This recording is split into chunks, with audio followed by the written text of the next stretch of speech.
I'm Macelyn Green, and this is Unpacked, the podcast that unpacks one tricky topic in travel each week. And today we are merging the worlds of eclipse chasing and Airstream travel. Doesn't that sound like such a great combination? As you may know, on April 8th, 2024, the sun, Earth, and moon will come into complete alignment and a total solar eclipse will sweep over a section of the United States. This will plunge some cities around the US into darkness for up to 4 minutes and 27 seconds. The cities include Austin, San Antonio, and Dallas in Texas, Little Rock, Arkansas, Indianapolis, Indiana, Cleveland, Ohio, and Buffalo and Rochester in New York. It will be one of the most accessible solar eclipses in years. So this week, we're going to hear from Scott Roberts, founder of Explore Scientific, a company that designs, builds, and sells telescopes, binoculars, microscopes, and more. He's also a passionate amateur astronomer who has seen 4 solar eclipses, and he travels around the United States for astronomy events in his vintage Airstream, a 1968 Overlander he named after his mother. This is the very Airstream he'll be taking to Texas in April to see the eclipse. So we talked about how and where to view the eclipse and the ways that seeing an eclipse can change us. He's so passionate about the power that this can have on us as human beings and why the Airstream is such an enduring symbol of adventure. Hey Scott, welcome to Unpacked. It looks like a beautiful day where you are. Where are you? I am in Springdale, Arkansas, and we're right in front of the Explore Scientific building. That's so cool. This is the Airstream, right? And it's called the Barber Jean. This thing has solar panels. It's got on-demand hot water heater, and it works really well. You must have been pretty comfortable those couple of years you were on the road. Yeah. When I first got it, somebody asked me, what does it feel like to you? And I go, well, I said, I'm going to sleep in the first night, and at that time, it still had the original 1968 shag carpet. All of the attributes of the Airstream were original at that time. The only thing that's still original right now are these little lights. I love it. Yeah. All right. Well, I want to hear more of your Airstream stories for sure, but I was hoping we could just start with, what do you do? I am founder and president of a company called Explore Scientific. We do telescopes, microscopes, binoculars, optics for outdoor exploration. I have a big interest in astronomy. I'm known for that field. And mostly what I do in astronomy for my own enjoyment is I like to do educational outreach in astronomy. So if things don't seem right in the world and I can't just go on a camping trip in my Airstream, I will go to a street corner with my telescope and let people look at it and maybe get their first glimpse of Saturn's rings or see the moon for the first time. I'm always blown away by how many people have never seen the rings of Saturn before for their own, they've seen pictures of it and everything. But with your own eyes. They see it for the first time with your own eyes. Yeah. And people are struck by a couple of things. One is that they initially don't think it's real, okay? That they're really seeing the real live planet, and so they'll look around the front of the telescope and they're looking for the slide or something I stuck in front of the telescope. And then I'll say, no, and I'll tap the telescope so it vibrates a little bit and they can see the planet jiggling and they go, it's live. This is the real deal, and you're looking 900 million miles away.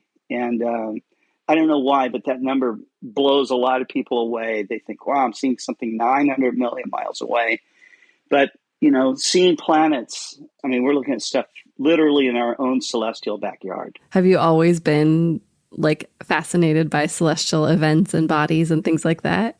I have a pretty young memory. My mother, Barbara Jean, this is the name of the Airstream. She was a Navy wife, and so we lived on military bases and stuff. And we were living in, my mother tells me that it was a Quonset hut, those kind of Airstream-shaped buildings, I remember I had my toys out on the kitchen floor, and I was looking out the screen door, and I saw a bright light, but because it was going through a screen door, it made a diffraction spike, so you got this cross, okay?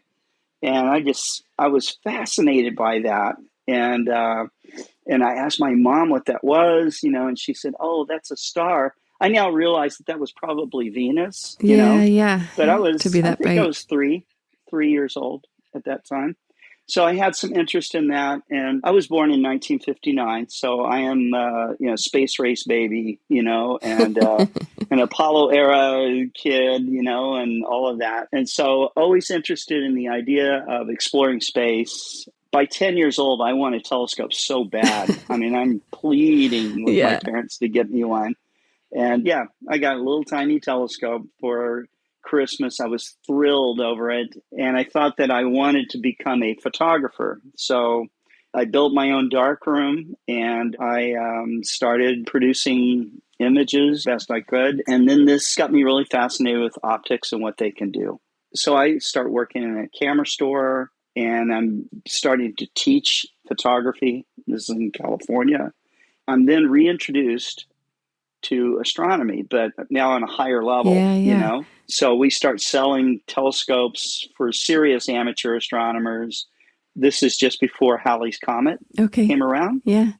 And so there was that comet fever that was going on. And yeah, it was amazing. And during this time, I got to meet JPL scientists and professional astronomers and stuff. I was very glad I made that turn to go and do something I love to do. You mentioned the kind of fever around the comet, and I feel like we have a similar fever going on right now around this coming solar eclipse. So I was curious to know why you personally think eclipses are so fascinating. Well, no one can tell you how amazing a total eclipse is, okay? Yeah. You can see videos, you can see pictures, and the pictures are beautiful and the videos are amazing by themselves, but it is not as amazing as actually witnessing one because it's something that really strikes at your core, Yeah. So the first total eclipse I saw, I'm now at this time I go beyond the camera store and I'm working for a telescope company, okay manufacturer. And WGBH Boston, the guys that do the NOVA presentation, contact me and they say, hey, we need equipment. They don't tell me who they are at first. They just say they need equipment because of the eclipse. And I go, okay, well, this is the kind of equipment that you need and all the rest of it. And they said, well, we don't have anybody that can operate that. Can you do it? And I was like, well, I don't know, and they said something like, would you do it for a documentary? And I said, yeah. I said, that sounds interesting. And I said, who is this? And he goes, oh, well, this is Nova from WGBH Boston. And I go, I'm in. Yeah, I'm sold. I'm sold. Yeah, we go to Hawaii and we start getting set up and we go to Mauna Kea. Now, Mauna Kea is at 14,000 feet, okay? They gave us special privilege. We're from NOVA. The National Geographic guys are there. And basically a who's who of documentary filmmakers are on the mountain. Wow. So I'm getting everything set up and I stay awake nonstop for 4 days, doing this eclipse. Yeah. One of the things that you find out at 14,000 feet, because of lack of oxygen, it's very difficult to sleep. Okay. This is probably what kills people. Okay. Yeah. Right. You're I staying awake because you can't get rested enough. All right. Because there's not enough oxygen in your blood to actually go to sleep. But when the eclipse finally arrives, I have everything all set up. I have trouble getting things set up. Maybe part of an exhaustion problem, and there was some equipment issues that I had to overcome, which I did. And so as the eclipse is starting to happen, the clouds had come up to the level where the clouds were actually covering up our lenses on our cameras. Oh my We have gosh. 35 millimeter motion picture cameras, and they cover it, okay? And I'm going, no, like that. I actually stick my head up. I stand up, and my head's above the cloud level, okay? And I can see the sun is coming, all right? Yeah. And so they have an open PA system, and they are counting down the minutes until what they call first contact. And they're doing it in multiple languages because there was French teams and people from Spain. And, so it's simultaneously all these languages, and they're playing Here Comes the Sun by the Beatles. And I'm a huge Beatles fan anyway. Yeah. So that sounds magical. And plus it's very magical and almost hallucinogenic because I have been awake Yeah, for away. 4 days. Okay. This is day 4. Okay. And the eclipse Wow. is there. As the sun just gets a little bit higher, it warms up just enough that the clouds drop down to about where my feet are. Okay. Okay. And then they continue to keep dropping. And so the sun gets, you've seen these Yeah. sequences where the sun Mm-hmm. continues to get eaten up by the moon, and then totality hits. And Aislinn, when you see this, you are completely, utterly unprepared for how you're going to feel for this. Okay. Really? And really, and, I've seen beautiful comets. I've seen lots of amazing stuff in the sky. When this happened, I had this feeling of impending doom. Okay. Oh, Like there's wow. something very, very wrong. And it was at that point that I realized that I could understand why armies dropped their weapons and ran. Okay. And, Yeah. you know, Like, just get so away, hide. The just world is get ending. high because Yeah. it's ending right now.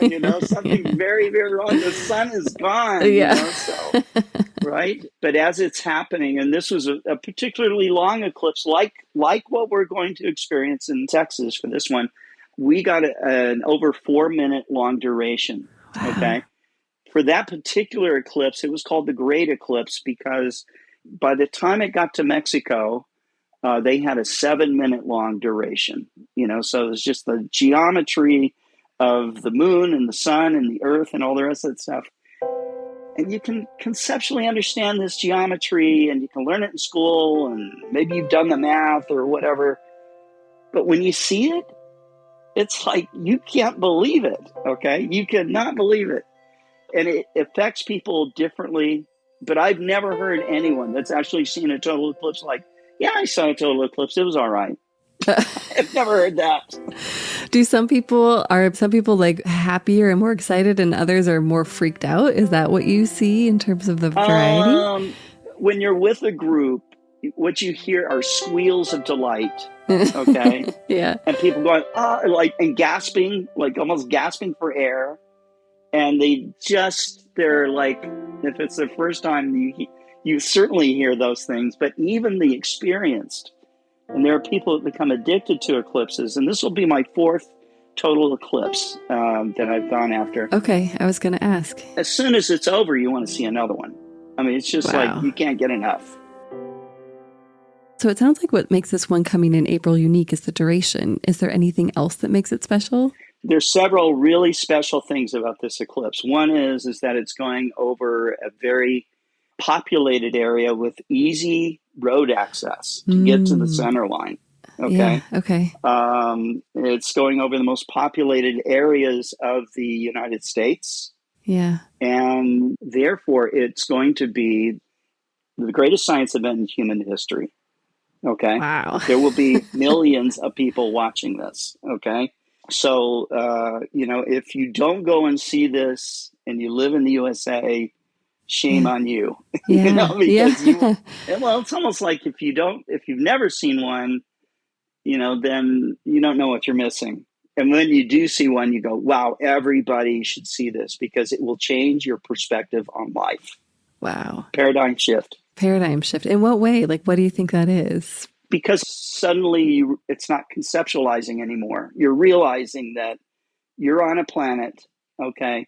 It's moving through space, all right? And something so amazing is happening in the sky that is beyond anything you've ever experienced ever, okay?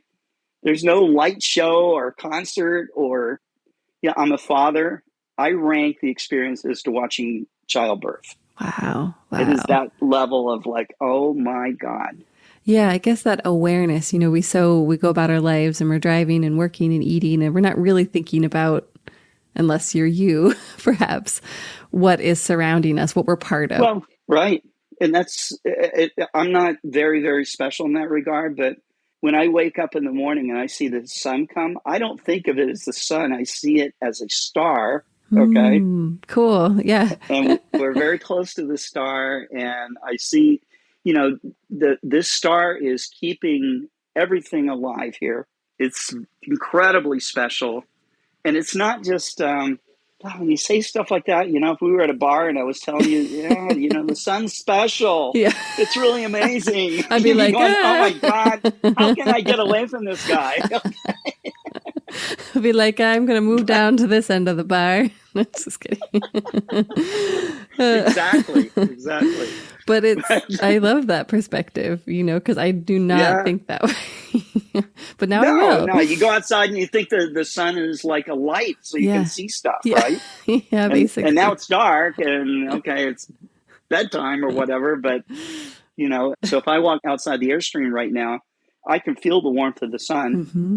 That's from radiation and, the light is photons that I'm seeing being emanated from our star. Yeah. Well, all the stars that you see, it's the same thing, same process. And some people get really philosophical about this. I've heard the amateur astronomers go kind of really down the rabbit hole on this, okay? Real deep. They'll say things like, well, you are now looking up and you're seeing the Andromeda Galaxy. And one guy put it so eloquently, I don't know if I can do it, but he said that it's as if you were meant to see that starlight to hit your eyes, and it's traveled across all this time. It's just for you. Those same photons aren't hitting other people. They're going for you, okay? Yeah. You're seeing it, and you're looking back into time all this time. So there's kind of a time travel aspect to it. I'm really big on trying to connect people with the universe. Since we have this eclipse coming up and there's so many people who will watch, who will participate in a way that we haven't had before, like, do you expect to kind of see that shift in a lot of people? Oh, I do, definitely. This definitely happens. Yeah, because they experience something like that and they go, well, gosh, I want to do more of this. And they want to kind of connect the dots for themselves. After they've seen something like this, it's like, okay, they have a thirst. Now what do you think about, exactly. A thirst. It's like a religious experience. Or it's like they've been baptized or something, and now they want to talk about it. And you can see it in their face and in their eyes that they have really witnessed something that is just awe-inspiring. They've got real awe going on. Yeah. And it's good for you. It sounds like it's good. And I think we could use that just as a collective right now, something to unify us in that way. It's interesting that you bring that up because we got so many issues. Yeah. And while it's true that all those things are happening, what's also true is that things that are I'm not going to say bordering on a miracle because miraculous things are happening all the time, but you're now so desensitized to it.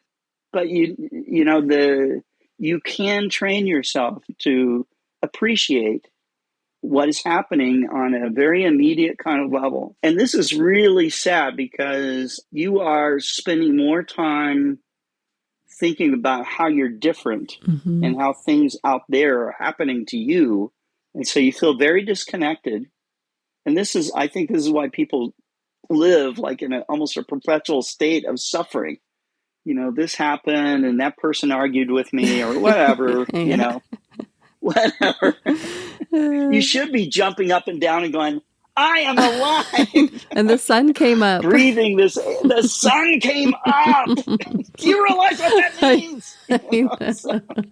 Oh my gosh. I got to put a Post-it on my computer that says that. The sun came up. Don't complain about anything. Anything. That's right. Kaylee Cuoco and Sam Claflin star in the MGM Plus original series, Vanished. When the man Alice loves disappears on a train to the south of France, every romantic memory becomes evidence. Every intimate detail, a potential threat. She thought she knew everything about him, but she may not even know his real name. 4-part thriller Vanished premieres February 1st on MGM Plus. Finding the truth is a dangerous affair.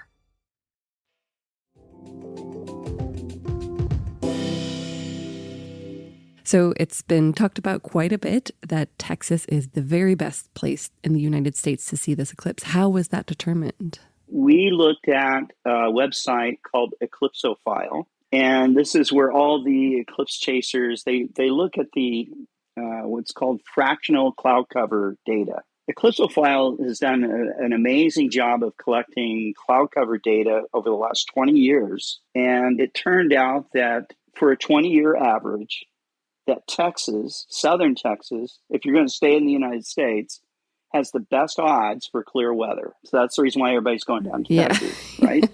So where we're going to be is we're going down to San Antonio. Okay. Yeah. And then we're going to shoot across from San Antonio going west a couple of hours out where a little town called Leakey, Texas is.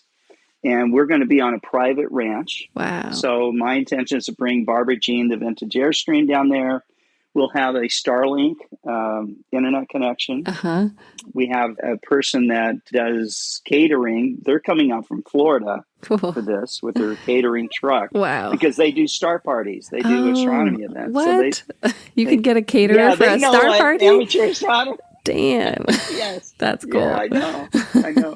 It's going to be fun. It's over the same spot where the annular eclipse of 2023 happened. Yeah. So it's literally over the same spot of ground. Very These cool. two eclipses are crossing. Okay. And so the people that attended that eclipse certainly are coming back for the total. Yeah. Okay. Well, where would you send somebody who's in this place where, okay, I don't know. I hadn't made plans yet. I would tell you to come with me down to Texas. Okay. All right. Can I join your ranch? Okay. Yes, you can join. There's still space. We're making it very affordable. If you go to Explore Scientific, not Explorer, but explorescientific.com/eclipse. Okay. You're going to see something called the Crossroads of the Eclipses Star Party. Oh, neat. Okay, I'll take a look. You click on that and you buy a ticket and you can go. You're going to be in one of the best spots in the entire country to see it. Okay. Okay, on a practical level, what do you need to view an eclipse? How do you get ready? Do you need gear? What's the best way to view one? You need these. Okay, these are eclipse glasses. All right. So most people that are eclipse chasers are going to say, look, for your first time, and they always say the first time because they know it's not going to be your last time. Okay. Right. Because once you see one, you're going to go, I got to see another one. I got you. Exactly. It's very addictive. Can be very expensive. I have had friends that have spent tens of thousands of dollars to go see an eclipse. Okay. Wow. So it can be that expensive. Just to be able to drive to one is really rare. So you got to go. You're going to buy, I sell eclipse glasses as well. So you'll see all the things that you need. All right. But most eclipse chasers are going to tell you your first eclipse, you just need to see it. Okay.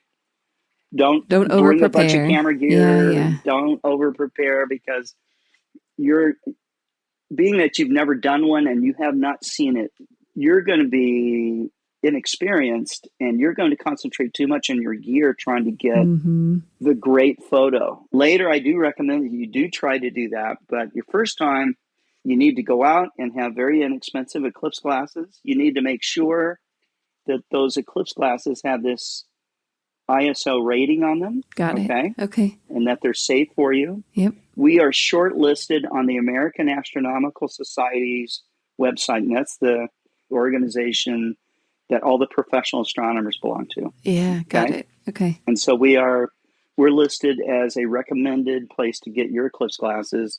This involves us testing and making sure that these things are really safe.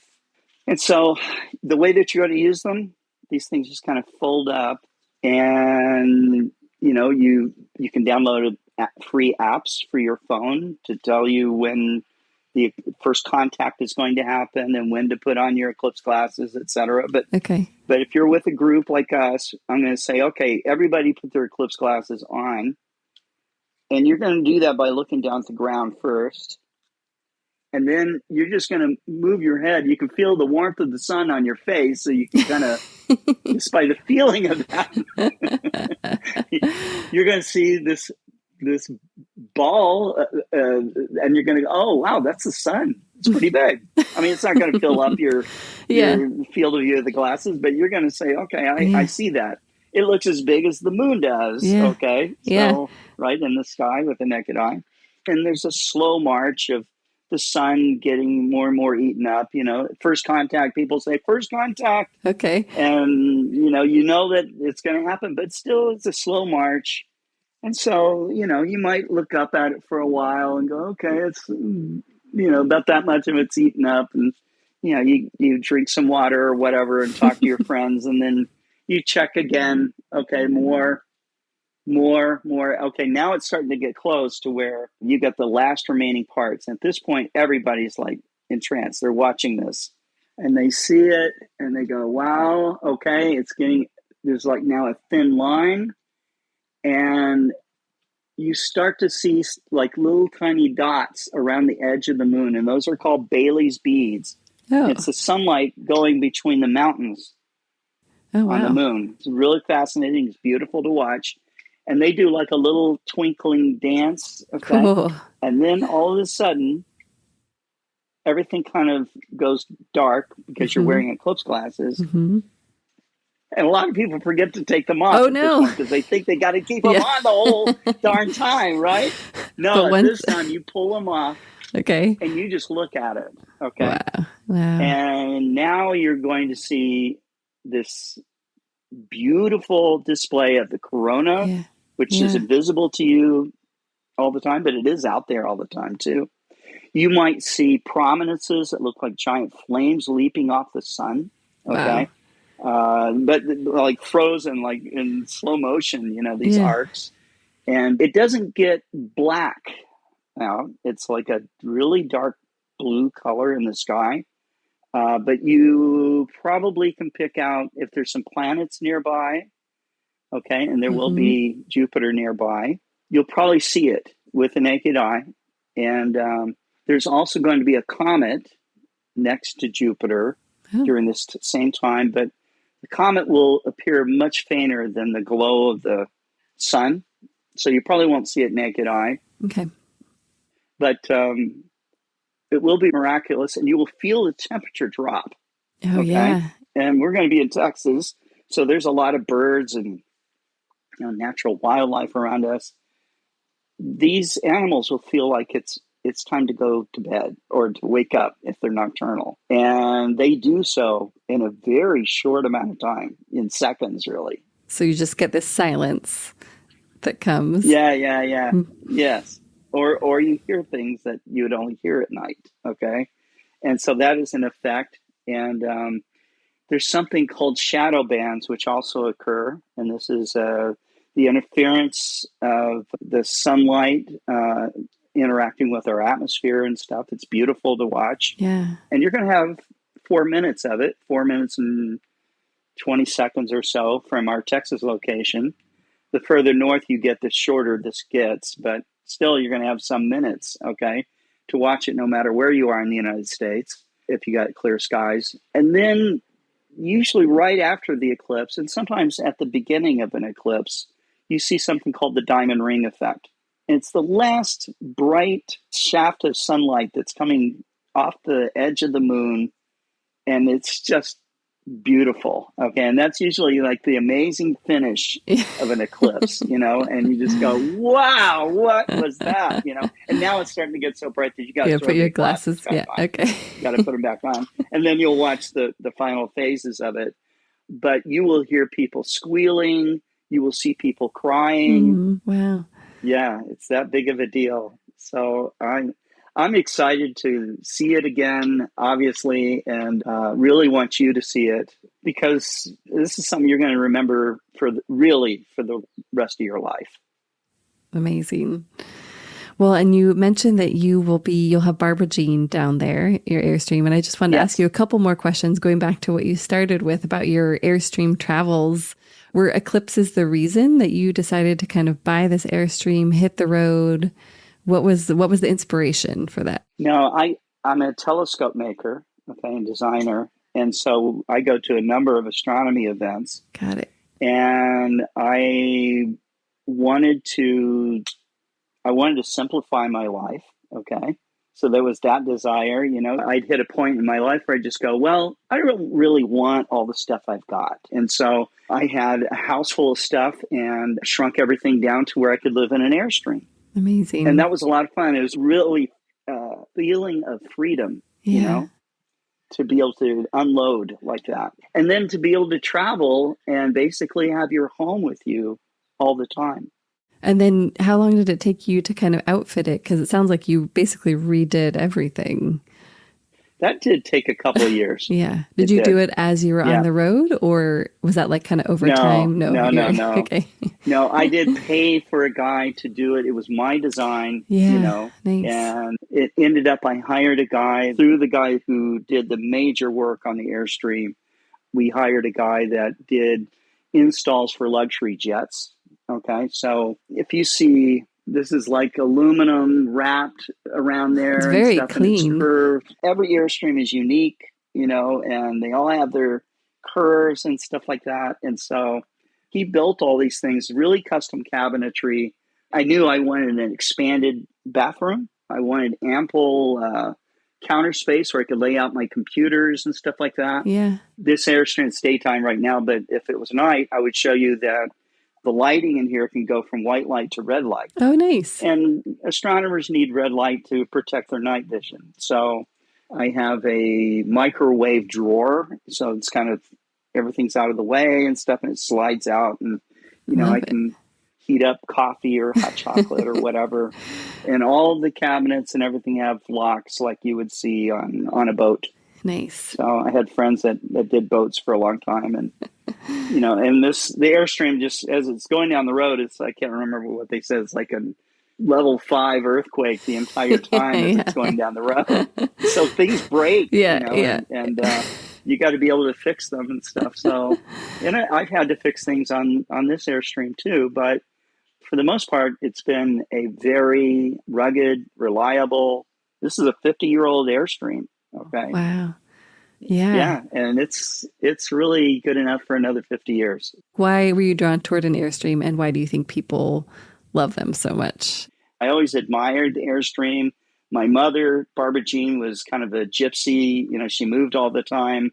She would have loved this thing. Yeah. Okay. She would have loved it. You know, you wake up on the Florida Keys, you know, watching the sunrise, you know, and you're getting a view that no one else has. Everybody talks about, you know, you're taking your home with you, you're going with a community. And when you're pulling one of these things, it's not like, you know, you're pulling a trailer. People see it and they go, wow, that's an Airstream. They something in their head kind of kicks off. It's like seeing a telescope. You imagine the exploration that you're going to have in space. Okay. When you see an Airstream going down the road, you imagine the adventure that you're going to have. It's so iconic in a way that you don't usually react that way to just a regular RV, right? It's like, okay, it's an RV, but an Airstream is like, you and your family are not going to do selfies in front of any trailer, okay? But an Airstream, you're going to, right? Yeah. And so that's what it's like. I love it. Yeah, and I have people stop me routinely and ask me about it, and you know, why I got an Airstream and how can I get one and stuff. So, how many eclipses have you witnessed with Barbara Jean? With Barbara Jean, one. And so this will be that 2. Would have been the 2017 eclipse up in Casper, Wyoming. Is there anything else you want to add about your Airstream adventures or your work or eclipses and why we should see them? You know, you definitely should see this total eclipse if you live in the Americas, or if you live in Mexico, if you're in Mexico watching this or listening to this. Mexico is actually going to have better weather prospects than the United States will. Okay, so that's something to certainly check out. Go and look at the eclipse websites that are out there. Go to star parties. You know, get out there. Stop thinking about, gosh, I really would like to have an Airstream one day, you know? Yeah. And darn it, just go get one. Do it. And go to a star party. And go to a star party or go to the national park or do anything that you love to do, because once you do it, you're going to go, wow, I do not know why I didn't do this before. Okay? I don't know why I didn't take this trip before. I didn't go on the road before. You know, I mean, the clock's ticking. You've got this miraculous time called life, and you're not going to be able to make these long trips when you're 90, okay? I think everybody should have a telescope. I think it's an essential piece of exploring your universe. You have a universe that you can explore on a personal level. I think having a telescope, a microscope, and a pair of binoculars are essential for people that live on Earth, okay? Which is all of us. And enjoy it. Don't take things so seriously, because I think if you do some of this stuff and you make yourself happy, you're going to add some years to your life, and they're going to be good ones. You seem very happy. I am. Take it in, wake up, and start to understand this pale blue dot that you live on. You're very, very lucky to be alive. The conditions to create life are probably all over the universe, but so far we haven't found any other place where life exists except here.